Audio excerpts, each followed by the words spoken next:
So come along with me. Let's check these traps and see what we got here. Coming up to trap one here.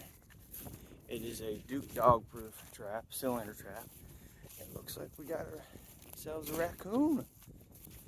It rained last night and the night before, so he's a little muddy. But first thing with checking these traps is you want to make sure that it's anchored, because I've had them run away with the traps in their hand. So, and you done got yourself caught here.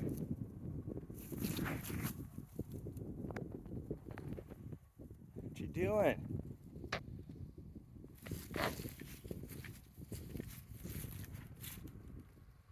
He's pretty scared, but not too overly aggressive.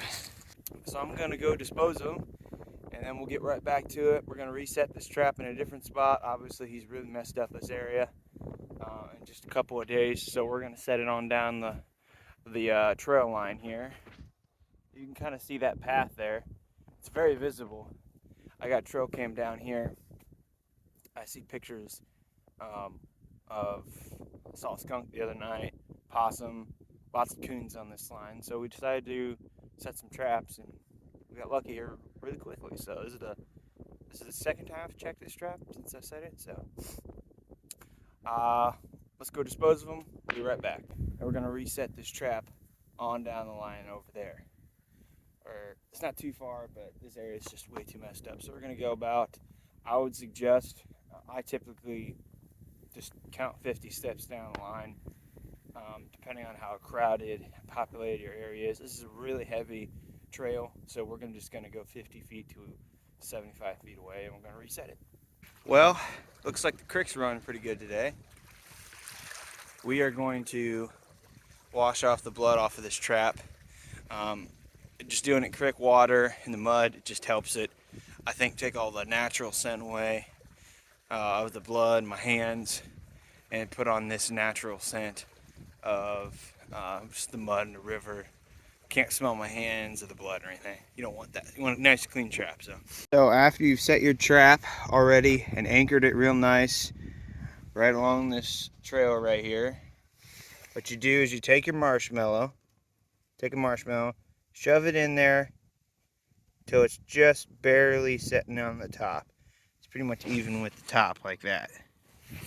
Then what you're gonna do, the next thing I use here is this right here.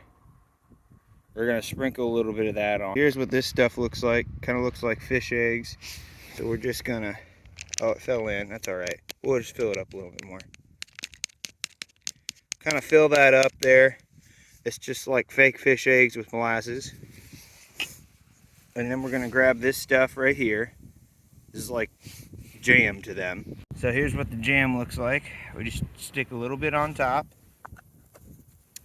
And then to top it off, around the exterior, we're gonna put a little corn. I try not to touch it. Maybe a little couple on top.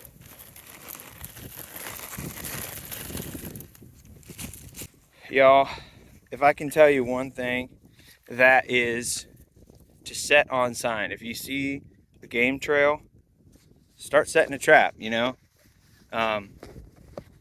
Obviously the sign is there, they're going by. I would recommend not setting it directly on the game trail unless it's a foot trap. I'm setting it about a foot away from the game trail. And it's actually crossing here with another game trail.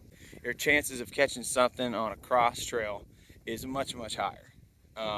Because it's just a main intersection. Maybe there's water, maybe by a creek bank. Right now here, they're following this trail. You can kind of see it right here. They're following this trail and they're going down towards the creek line. And then they're coming back. They're getting some corn, they're getting some water, washing their hands, coming back. That is how you trap coons, y'all. The results are here.